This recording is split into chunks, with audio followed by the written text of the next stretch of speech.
वरुण बेटा इधर सुन जरा। अच्छे स्क्रिप्ट पे बहुत काम हो गया तेरा, बैठ बैठ बैठ। अब मैं एक फिल्म बनाता हूँ। स्क्रिप्ट क्या है? अरे मैं उठा लूंगा यार। देख थोड़ा गरम मसाला दे देता हूँ, ठीक है? अक्षय कुमार वाला याद है ना तुझे? हाँ हाँ हाँ वही वाला।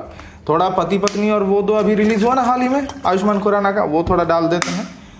कपिल शर्मा का किस किस को प्यार करूँ और किस किस को प्यार करूँ 2 है ना, वो भी डाल देते हैं। अरे गाने की क्यों चिंता कर रहा है भाई? चुनरी चुनरी का कोई गाना है ना, वो मैं मैनेज कर लूंगा।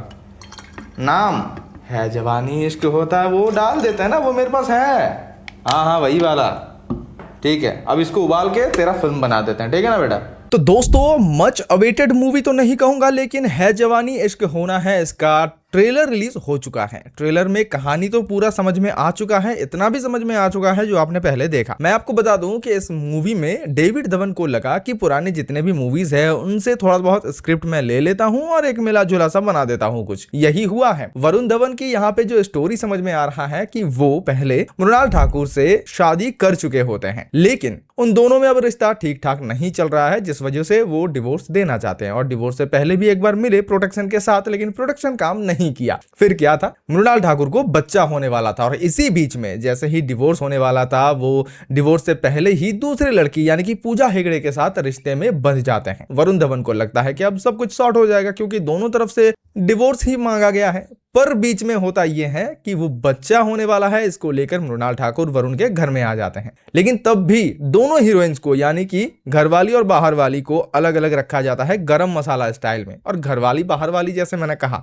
पति पत्नी और वो दो, उसमें भी हमने देखा कपिल शर्मा के किस किस को प्यार करूं किस किस को प्यार करूं 2 सेम टॉपिक, गरम मसाला वाला टॉपिक रखा गया है कि जैसे ही एक अंदर जाते हैं तो एक बाहर चले जाते हैं और दोनों को छुपाना होता है। ठीक जिस तरीके से जॉन अब्राहम काम कर रहे थे, यहाँ पे मनीष पॉल वो काम कर रहे हैं। ऐसा ही कुछ कहानी। और जैसे किस किस को प्यार करूं 2 में भी एक आदमी आया था जो कपिल को एक्सपोज करना चाहता था, ठीक वैसे ही यहाँ पे चंकी पांडे, यहाँ पे भाई जमील जमाली अंकल जो है यानी राकेश बेदी जी जो है वो थोड़ा मदद करते हैं। उनका जो कॉमिक टाइमिंग है वो मजेदार लगा कि दुनिया में 3 तरह का मेल होता है। दोनों मेल तो चलो ठीक है, लेकिन तीसरा वाला मेल कि बाहर मिल, ऐसा वाला मिल भी एक हो जाता है सिचुएशन। तो भागम भाग लगा रहता है। ताबड़तोड़ यहाँ पे ट्विस्ट देखने को मिलता है। कुछ कॉमेडी सीन्स हैं जो आपको ऑफ कोर्स हंसा सकती है। कॉमेडी में मैं बिल्कुल भी दो राय नहीं दूंगा कि अच्छा नहीं। और अगर गाने की बात की जाए तो चुनरी चुनरी, जिसके गाने के प्रॉब्लम की वजह से कल ट्रेलर रिलीज नहीं हुआ, वो आज हुआ, वो भी इस गाने में सुनने को मिलेगा।